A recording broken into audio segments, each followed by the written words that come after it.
معاشرہ رحمت کا ہے، دوسرا عشرہ بخشش کا، تیسرا آگ سے آزادی کا، کہیے نا سبحان اللہ۔ آج رمضان شریف کا پہلا جمعہ گزرا، اللہ تبارک و تعالی جو اس میں برکات تقسیم ہوئی ہمیں مرحمت فرمائے۔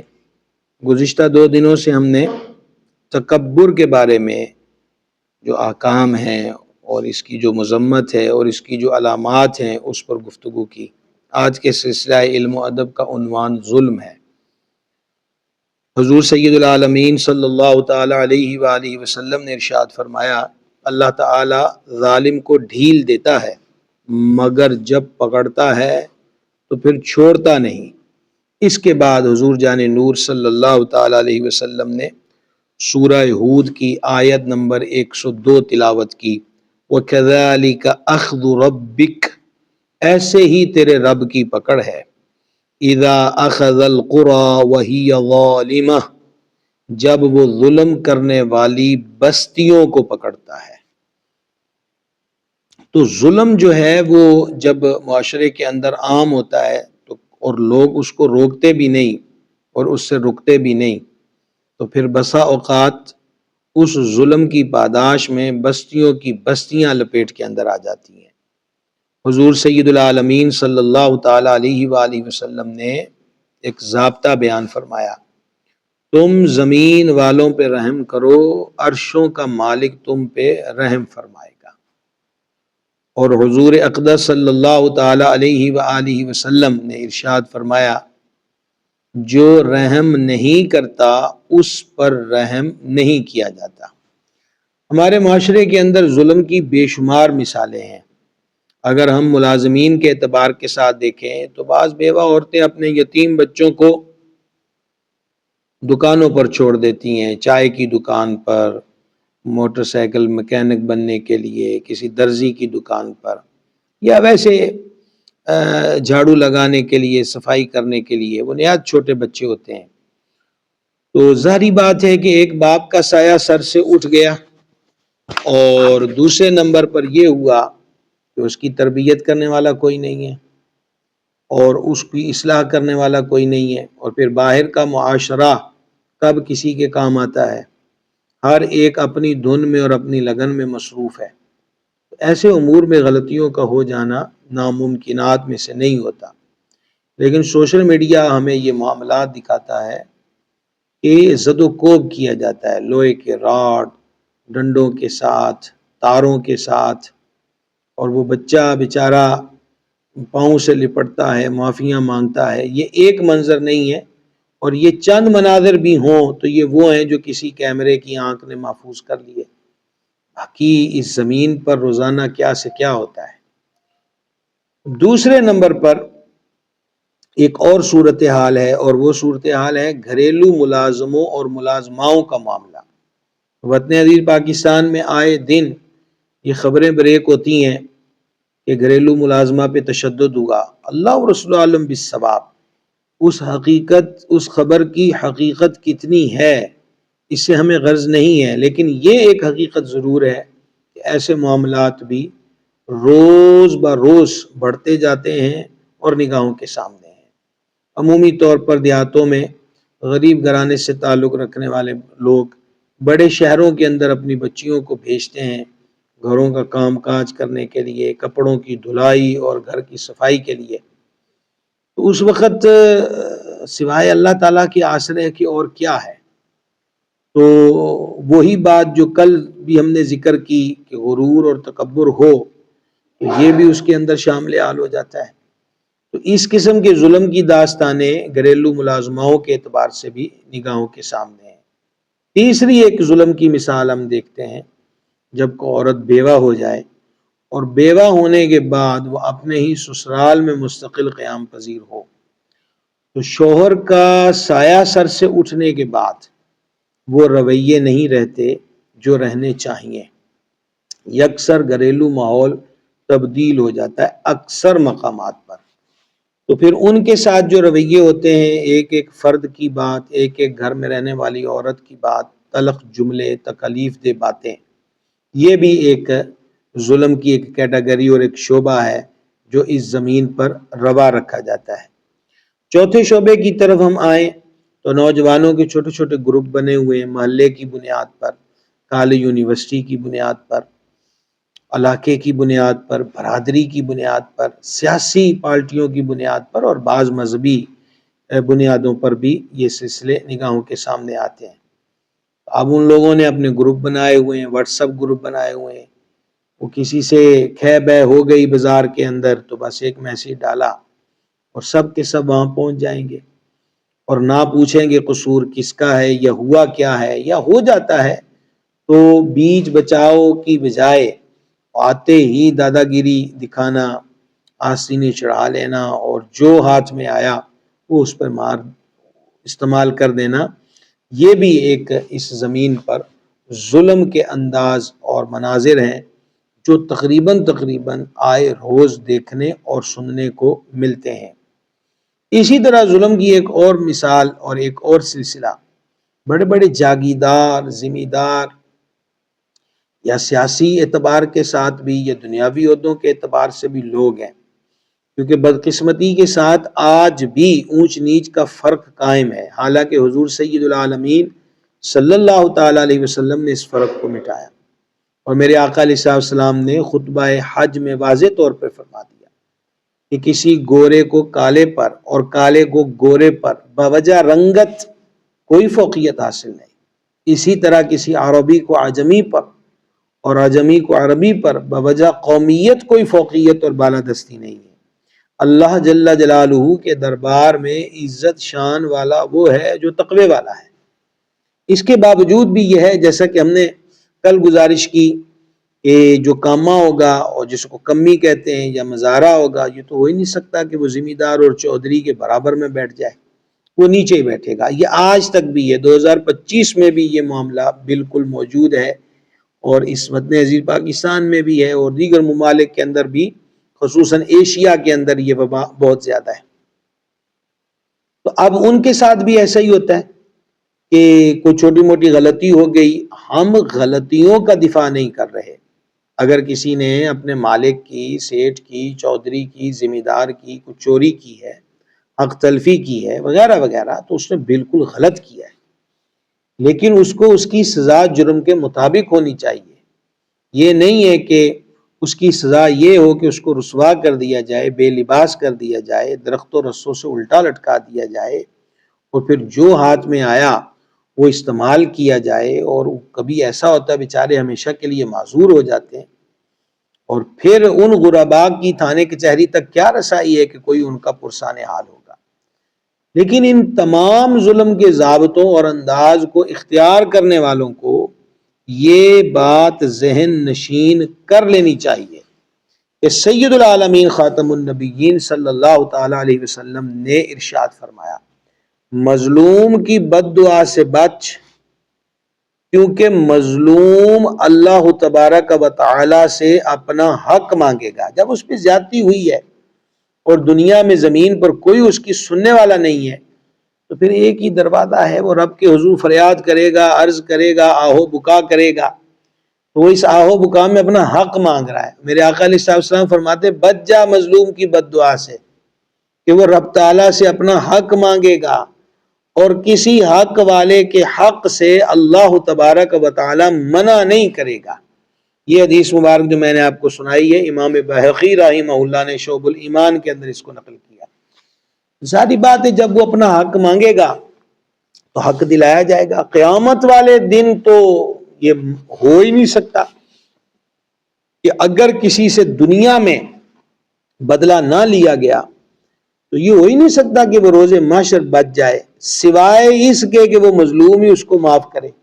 لیکن نبی پاک صلی اللہ تعالی علیہ وسلم نے میدان محشر کی ہولناکیوں کو بیان کرتے ہوئے یہ بھی واضح طور پر بیان فرما دیا کہ قیامت کے دن اگر کسی کا کسی پر حق آتا ہوگا تو وہ حق لیے بغیر نہیں رکے گا، معاف کرنے کا عنصر بہت بہت بہت زیادہ کم ہوگا۔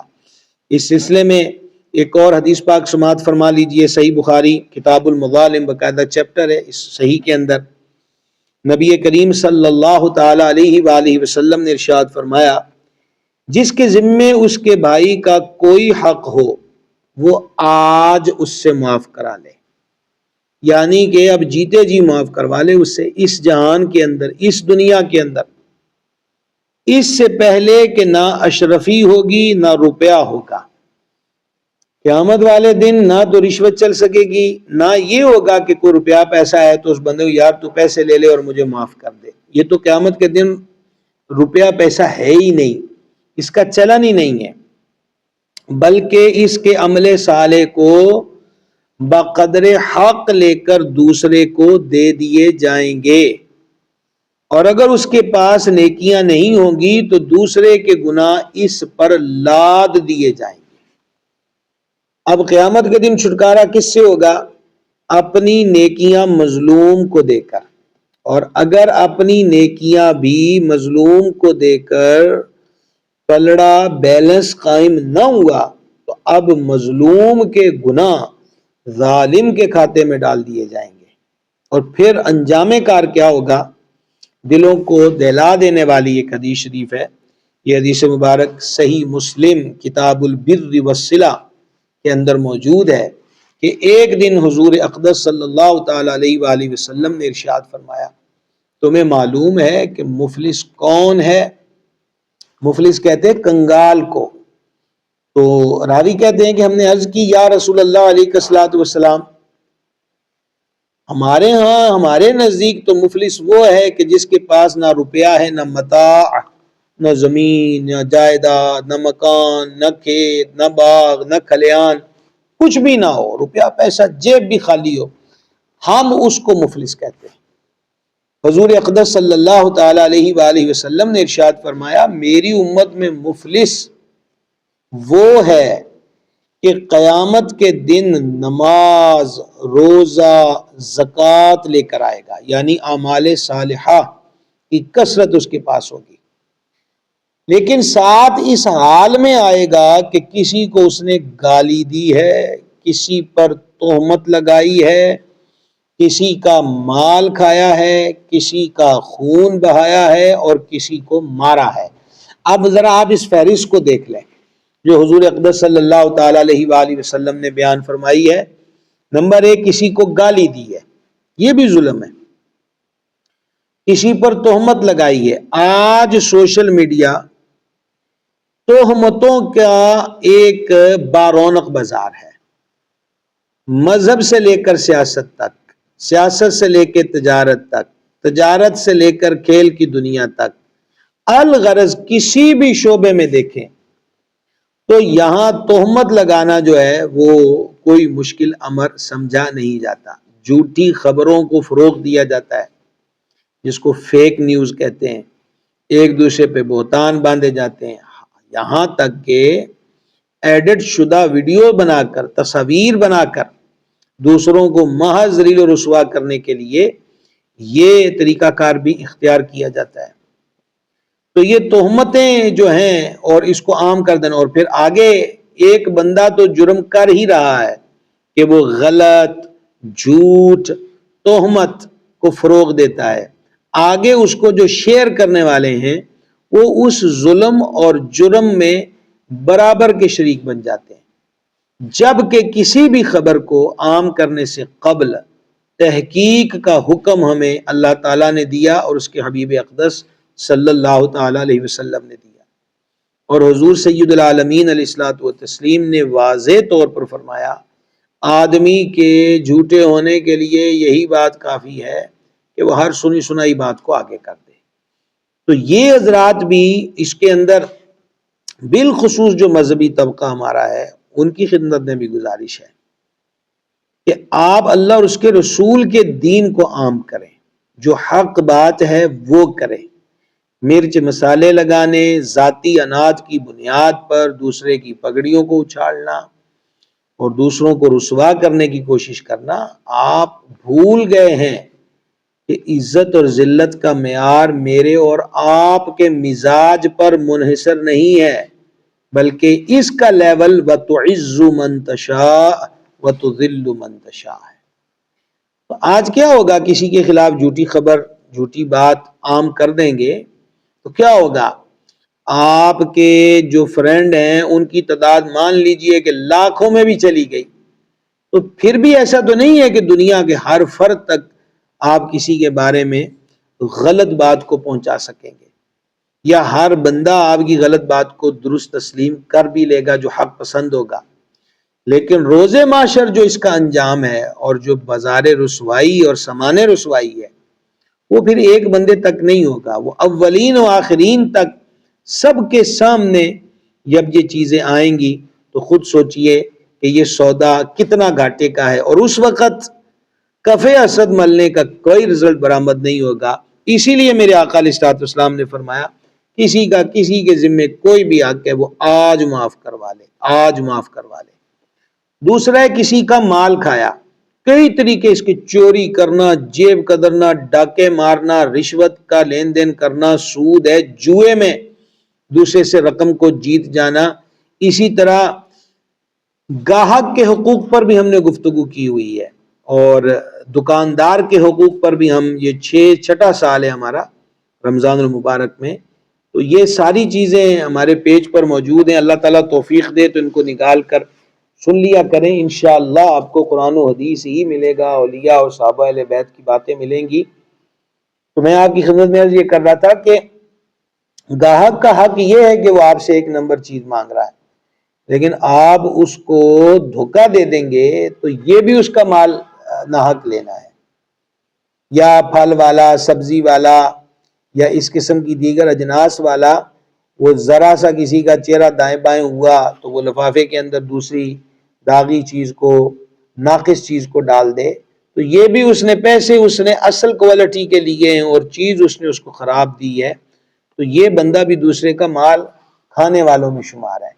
کسی کا خون بہایا، قتل تو عام ہے، ہم قتل کی مذمت پر گزشتہ سالوں میں گفتگو کر چکے ہیں۔ قتل تو اب کثرت کے ساتھ پھیل رہا ہے اور یہ بڑی تکلیف دہ بات ہے، چھوٹی چھوٹی باتوں پر قتل ہو رہے ہیں اور ہوش ربا طریقے، یعنی سمجھ میں نہیں آتا کہ انسان اتنا ظالم بھی ہو سکتا ہے کہ وہ درندوں کی حدود و قیود کو بھی توڑ دے اور ان سے بھی آگے نکل جائے۔ آج کل پاکستان کے الیکٹرانک میڈیا پر، سوشل میڈیا پر اور اسی طریقہ کے ساتھ پرنٹ میڈیا پر بہت سارے قتلوں کے واقعات، اور ایک شہر کے اندر ایک دوست کا اپنے دوست کو قتل کرنے کا واقعہ، اس کی خبر جو ہے گزشتہ چند ہفتوں سے گرم ہے۔ تو خبر جو دی جا رہی ہے وہ یہ ہے کہ 1 گھنٹہ لوہے کے راڈ سے ایک دوست دوسرے پہ تشدد کرتا ہے، اور پھر جب وہ نیم بے ہوش ہو جاتا ہے تو اس کو ڈگی میں ڈال کر دور علاقے میں لے جا کر پیٹرول چھڑک کر اس کو آگ لگا دی جاتی۔ انسان کر رہا ہے۔ اسی لیے میرے کریم علیہ الصلوۃ والتسلیم نے فرمایا جو رحم نہیں کرتا اس پہ رحم نہیں کیا جاتا۔ اللہ رب العزت رحمان ہے، یہ عشرہ رحمت چل رہا ہے، وہ اس کی رحمت ہما وقت مائل بعطا ہے اور مائل بکرم ہے، لیکن زمین پہ بسنے والے جب خود یوں اپنی عدالتیں لگا لیں گے اور جب خود اپنے من چاہے یوں فیصلے کریں گے کہ لوگوں کی زندگیوں کے چراغ گل کرنے لگ جائیں، سہاگنوں کے سہاگ لوٹنے لگ جائیں، ماں باپ کے آسرے چھیننے لگ جائیں، تو اندازہ کیجئے پھر عرشوں کی بادشاہی سے رحم کی کیا توقع کی جا سکتی ہے۔ تو یہ قتل ناحق جو ہے، حضور اقدس صلی اللہ تعالی علیہ وآلہ وسلم نے فرمایا قیامت والے دن قاتل اس حال میں آئے گا کہ اس کی پیشانی پر لکھا ہوگا اللہ تعالیٰ کی رحمت سے دور۔ اور پھر کیا بھیانک بات ہے، چند لاکھ اور چند ہزار، بلکہ ماضی قریب میں تو شراب کی بوتلوں پر لوگوں کے قتل کیے گئے، جو خبریں عام ہیں۔ تو کیا ہے اور سچ ہے، یہ بھی حضور صلی اللہ علیہ وسلم نے قیامت کی نشانیاں بیان فرمائی کہ قاتل کو یہ نہیں پتا ہوگا کہ وہ قتل کیوں کر رہا ہے، اور مقتول کو یہ نہیں پتا ہوگا کہ اس کو قتل کیوں کیا جا رہا ہے، اور یہ بازار گرم ہے اور یہ منظر دن رات ہماری نگاہوں کے سامنے ہے۔ تو ایک بندہ نمازیں، زکاتیں اور روزے اور امور خیر اور ڈھیر نیکیاں لائے، لیکن ساتھ ہی ساتھ اس کا دوسرا رجسٹر یہ کہہ رہا ہے کہ اس نے گالی دی ہے، کسی پہ تہمت لگائی ہے، کسی کا مال کھایا ہے، کسی کا خون بہایا ہے، کسی کو مارا ہے۔ تو میرے آقا علیہ السلام نے فرمایا پھر کیا ہوگا؟ اس کی نیکیاں اس کو دے دی جائیں گی۔ کس کو؟ جس پر اس نے ظلم کیا ہے، گالی دی، قتل کیا، مال کھایا، مارا پیٹا۔ اگر لوگوں کے حقوق پورے ہونے سے پہلے نیکیاں ختم ہو گئیں تو اب ان مظلوموں کی، وہ جس کو گالی پڑی، وہ جس کا مرڈر ہوا، وہ جس کا مال کھایا، وہ جس پہ تہمت لگائی، اب اس کی خطائیں، اس کے گناہ اس بندے پہ ڈال دی جائیں گی اور پھر اسے جہنم میں ڈال دیا جائے گا معاذ اللہ۔ تو حضور صلی اللہ علیہ وسلم نے فرمایا مفلس یہ ہے جو اتنا ڈھیر مال نیکیوں کا لے کر آئے لیکن اس کے ساتھ ہی ساتھ وہ ظلم کا ایک رجسٹر اپنے ساتھ لے کر جاتا ہے۔ ترمذی شریف کی حدیث ہے، حضور جان عالم صلی اللہ تعالی علیہ وآلہ وصحبہ وبارک وسلم نے فرمایا ایسے نہ بنو کہ لوگ اگر ہمارے ساتھ احسان کریں گے تو ہم بھی احسان کریں گے، اور اگر ہم پر ظلم کریں گے تو ہم بھی ظلم کریں گے، بلکہ اپنے نفس کو، اپنی طبیعت کو، اپنے مزاج کو اس پر جماؤ کہ لوگ احسان یعنی نیکی کریں گے تو تم بھی احسان کرو، اور اگر کوئی برائی کرے تو تم ظلم نہ کرو۔ اور پھر دیکھیں جیسے میں نے ابھی آپ کی خدمت میں عرض کیا کہ دوست میسج کر دے تو سب لڑکے اکٹھے ہو جائیں گے، ماریں گے، پیٹیں گے، اس کو ویڈیو بنائیں گے، دھاک بٹھائیں گے۔ ایسے حضرات سنن ابن ماجہ کی یہ حدیث پاک سنیں، محض ایک سطر کی حدیث ہے اور میرے کریم علیہ السلام نے پورا جہان اس میں بیان کر دیا۔ فرمایا سب سے برا، بدترین قیامت والے دن وہ بندہ ہے جس نے دوسرے کی دنیا کے بدلے میں اپنی آخرت برباد کر دی، الیاذ باللہ تعالی۔ انہیں جی اسی تے یاراں دے یاراں اسی، اور یہ کیسا عجیب ماحول ہے کہ رحم اور شفقت اور نرمی اور عفو درگزر، یہ اسباق، یہ چیپٹر، یہ ابواب ایسے کہ بند ہو گئے۔ اب شاذ ممبروں سے صدائیں اٹھتی ہیں پر سننے والوں کی تعداد کیا ہے؟ آپ خیر کا پیغام سوشل میڈیا پہ لگا دیجئے، ان کے دیکھنے والوں کی تعداد کیا ہوگی؟ اور اگر آپ تھمبنیل یہ لگائیں کہ فلاں نے فلاں کی چھترول کر دی اور فلاں نے فلاں کو بڑے مجمع میں یوں کر دیا اور وہ کر دیا، پھر اس کی دیکھنے والوں کی تعداد کیا ہوگی؟ تو اصلاح لگ یہ رہا ہے کہ مسلم امہ ہم بحیثیت قوم بھی اپنی اصلاح کے طالب نظر نہیں آتے کہ ہم نے بہتر ہونا ہے۔ یہاں جس طرف بھی دیکھیے ہر چیز کے اندر دنگا، فساد، لڑائی، قتل، خون، غارت گری، اس چیز کو پروموٹ کیا جا رہا ہے۔ آپ گانوں کو دیکھیں تو موسیقی کے نام پر بھی ڈنڈے کا کلچر، بندوق کا کلچر، برادری ازم پر اپنا فخر جتانا کہ ہم فلاں ہوتے ہیں اور ہم تو یوں کر دیتے اور ہم وہ کر دیتے ہیں، یہ ساری چیزیں کس چیز کو فروغ دے رہی ہیں؟ مزید ہماری نئی پیڑھی کے اندر انتشار اور افتراق اور دنگا فساد، ان چیزوں کو فروغ دے رہی ہیں۔ اللہ تبارک و تعالی سے ہم عافیت کے سوالی ہیں کہ مالک کریم ہمارے حال پر رحم فرمائے اور کرم فرمائے۔ کرنا کیا چاہیے؟ ایک بڑی ایمان افروز حدیث آپ کے گوش گزار کرنے لگا ہوں۔ امام بہقی رحمہ اللہ نے اس حدیث کو نقل کیا ہے اور اس کے راوی میرے آقا علیہ السلام کے عظیم صحابی حضرت سرکار سیدنا ابو ذر رضی اللہ تعالی عنہ ہیں۔ آپ فرماتے ہیں کہ میں نے نبی پاک صلی اللہ تعالی علیہ وآلہ وسلم کے دربار اقدس میں عرض کی، مجھے وصیت فرمائیے۔ ارشاد فرمایا میں تم کو تقوی کی وصیت کرتا ہوں۔ تقوی کیا ہے؟ اللہ تعالیٰ کا ڈر، اور تقوی کا عملی صورت کے تقوی ہے، اس کا پروف کیا ہے؟ کہ بندہ ہر اس کام سے رکے اور بچے جو اللہ اور اس کے رسول نے منع کر دیا، اور ہر اس کام کو اختیار کرے جو اللہ اور اس کے رسول نے حکم ارشاد فرمایا ہے۔ فرمایا میں تمہیں تقوی کی وصیت کرتا ہوں کہ اس سے تمہارے سب کام آراستہ ہو جائیں گے۔ میں نے عرض کی میرے کریم کچھ اور بھی وصیت عطا ہو؟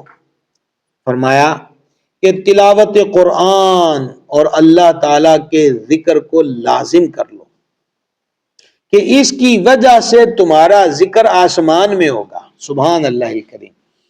اگر ہمیں شہرت کا شوق ہے تو بھائی آسمانوں پر کوئی شہرت کی ترکیب بنائی جائے کہ یہ شہرہ اور نام اور دھوم مچی ہوئی ہو تو عرشوں پر. اہل اللہ کا یہی وتیرہ رہا ہے. وہ کہتے ہیں کوئی ایسی بات نہیں ہے زمین والے نہ بھی جانے، آسمان پہ بسنے والی نوری مخلوق تو ہمیں جانتی ہے.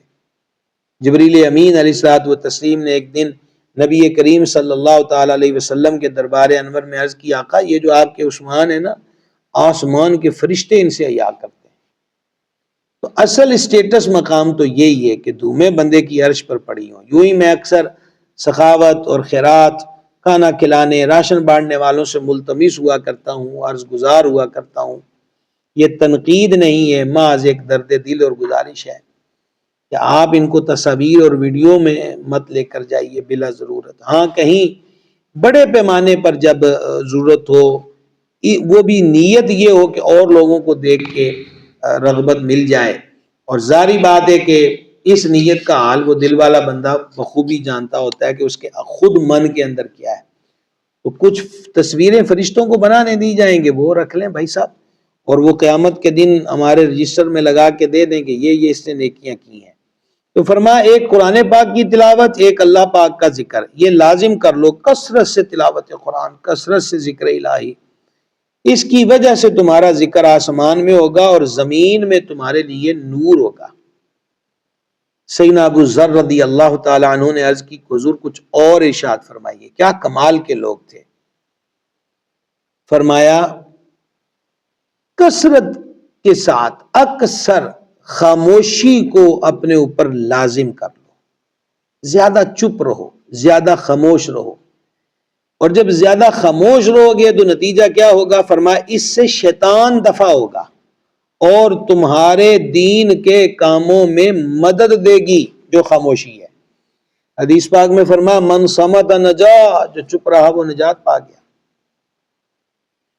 بولنے سے پہلے تولنے کا معمول اختیار کر لیا جائے تو تب بھی معاشرے میں انارکی کم ہو سکتی ہے. سیدنا ابو ذر رضی اللہ تعالیٰ عنہ فرماتے ہیں میں نے عرض کی میرے کریم کچھ اور ارشاد فرمائے.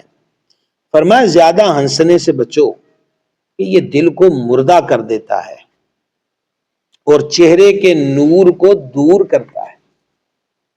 اب ہماری نئی پیڑھی خوبصورت دکھنے کی کوشش کرتی ہے اور اس کے لیے سیلون پر انواع کی چیزیں ان کی رنگت کو بدلنے کے لیے اور عارضی طور پر حسن جگانے کے سامان ہوتے ہیں، اور اس کے لیے وہ ٹوٹکوں کی تلاش میں ہوتے ہیں کہ ہماری رنگت بہتر ہو جائے، کیل محاسے دور ہو جائیں، خوبصورتی آ جائے.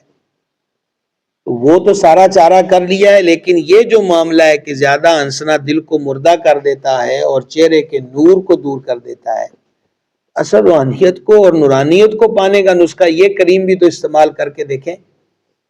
اور اب ہمارے ہاں تو حال ہی یہ ہے کہ فنی اور ہنسانے والے اور یا اللہ یا رحمان یا رحیم، یہ ٹک ٹاک ہو گیا اور اس قسم کے دیگر مزاحیہ کلپ بنانے والے، میں حیران ہوتا ہوں اس قدر اپنے لیول سے نیچے آ گئے ہیں کہ گرنے سے بھی نیچے چلے گئے. الا ماشاء اللہ، مائیاں، بابے، جوان، بوڑھے، بچے سب اسی شوق اور دھن میں لگے ہیں کہ کوئی انوکھی چیز ہو. پھر اس میں کفریہ کلمات بولتے ہیں، اس کے اندر اللہ تعالیٰ کی ناراضگی کے الفاظ استعمال کرتے ہیں.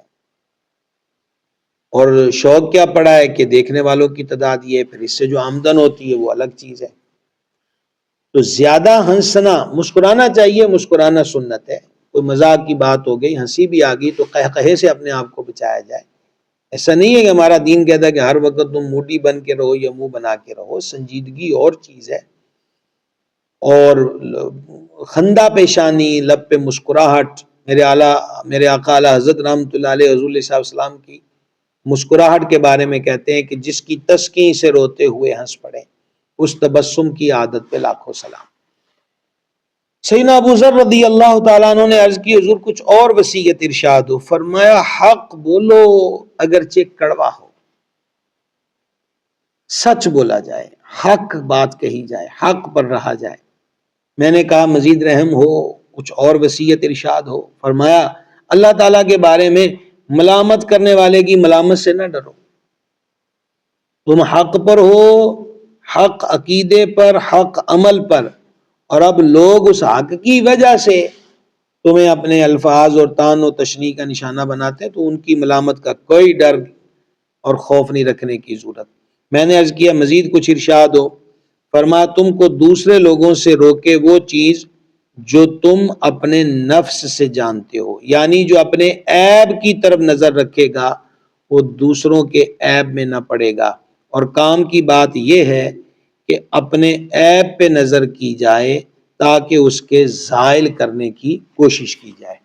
یہ آج کچھ احادیث مبارکہ آپ کی خدمت میں پیش کر دی ہیں۔ اگر کسی سے ظلم زیادتی کی ہے تو اس سے معافی لے لینا چاہیے۔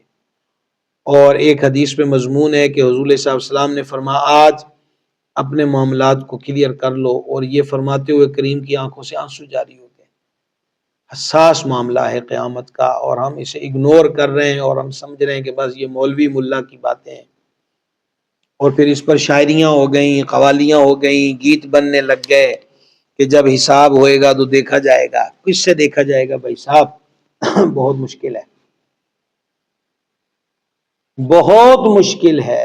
روز قبریں کھدتی ہیں، کبھی ان قبروں کا حجم بڑی باریک بینی سے دیکھنے کی کوشش کریں، اور پھر جب ہم سلیں سیدھی کر دیتے ہیں اور اوپر منو من مٹی ڈال دیتے ہیں تو اندر کا حال کیا ہوگا؟ کبھی اس کو سوچنے کی کوشش تنہائی میں ہم سب کو کرنی چاہیے۔ اللہ تعالیٰ کا عذاب نہ دیکھا جا سکتا ہے نہ سہا جا سکتا ہے، بندے کے بس کی بات ہی نہیں ہے۔ تو کسی کا حق کھایا ہے تو ادا کر دیا جائے، ادا کرنے کی طاقت نہیں اس سے معافی لے لی جائے، کسی پہ تہمت لگائی ہے معافی لے لی جائے۔ آج تھوڑی سی منت سماجت، آج تھوڑی سی کوشش، آج تھوڑی سی لجاحت اگر قبر اور حشر کے مستقل اور کڑے عذاب سے بچا لے تو یہ گھاٹے کا سودا نہیں ہے، فائدے کا سودا ہے۔ میرے آقا صلی اللہ تعالی علیہ وسلم نے یہاں تک فرمایا کہ قیامت والے دن اگر سینگ والی بکری نے بغیر سینگ والی بکری پہ زیادتی کی، ظلم کیا، اسے مارا ہوگا، اس کا بدلہ بھی دلوایا جائے گا۔ بہت مشکل امر ہے۔ انک اور انا یہ صرف ذہن کا خمار ہے اور چند روزہ زندگی ہے۔ ڈیل ڈول پہ مان نہ کریں، عہدوں پر مان ہم نہ کریں، ہمارے بڑے تعلقات ہیں، ان تعلقات پر مان نہ کریں۔ حضرت پیر وارث شاہ علیہ رحمت نے ایک ہی مصرع کمال کی بات کہی ہے، وارثہ نہ کری مان وارثاں دا، رب بے وارث کر ماندائی۔ اللہ تبارک و تعالی اپنے حبیب صلی اللہ تعالی علیہ وسلم کے طفیل جو باتیں ذکر ہوئیں ہمیں ان کو سمجھنے اور عمل والی پہ عمل کی توفیق عطا فرمائے۔